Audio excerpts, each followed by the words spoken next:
this video we're going to be looking at the changing focus of budgetary policy over the last period of around 50 years and how budgets were seen as how they should be run throughout the Howard days into the Rudd days and into the current sort of framework for budgetary policy now that we're back to having a Liberal government.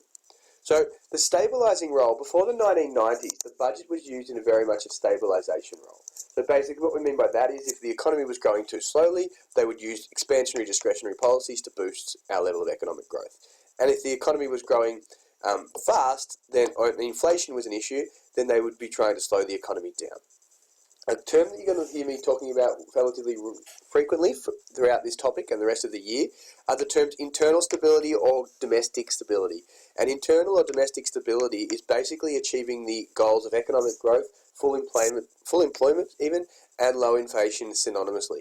So when we're in a peak, we're probably going to be achieving the first two, but not the last one. So the government will be working to slow the economy down in order to try and achieve internal stability. So how the government used to run budgetary policy, if we're in a trough, the government would use the budget in a counter-cyclical manner. So counter-cyclical means, if we're in a trough, we're trying to get out of a trough and push the economy up. If we're in a peak, we're trying to slow the economy down.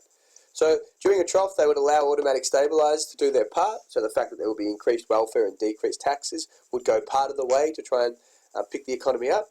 And they're also likely to be implementing more expansionary discretionary policies. So that's when they're going to be spending money on infrastructure.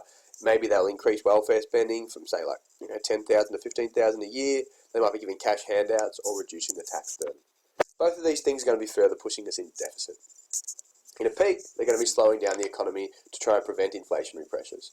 So they'll be allowing automatic stabilisers to slow down the economy a little bit through higher taxes and lower welfare. And they're also likely to implement contractionary policies to further slow us down.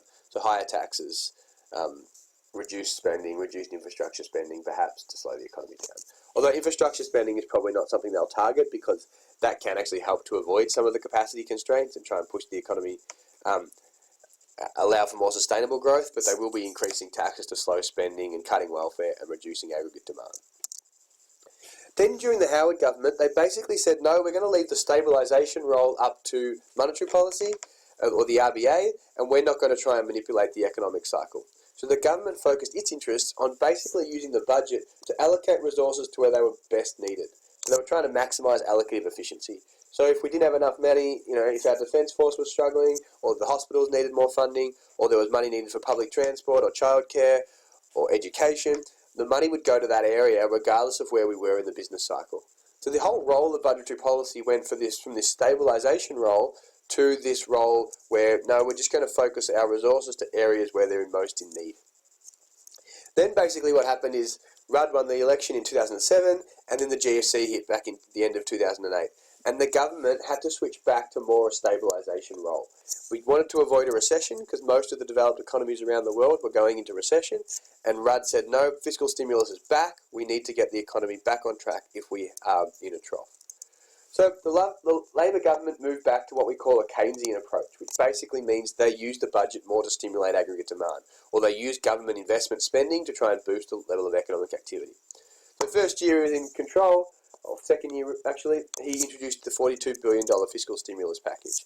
So the $950 cash grants to workers earning less than $80,000, the schools bonuses to schools to invest in infrastructure, and they started to try and use the budgetary policy to start to regulate the business cycle. Post-GFC, again, this is the quote that Kevin Rudd came out with. In normal times, monetary policy is the main tool for stabilising the economy, but these are not normal times. Extraordinary times call for extraordinary macro policy measures. In the current circumstances, monetary policy alone will not be sufficient to grow the economy. Okay, because of the deterioration in the global economy, we need basically monetary policy and budgetary policy to do their part by implementing discretionary fiscal policies that are going to boost the economy. So what did he do? Bang, $42 billion fiscal stimulus package, $10.4 billion into economic security and strategy, trying to get the economy back on track. So they will argue it worked and we helped to avoid recession.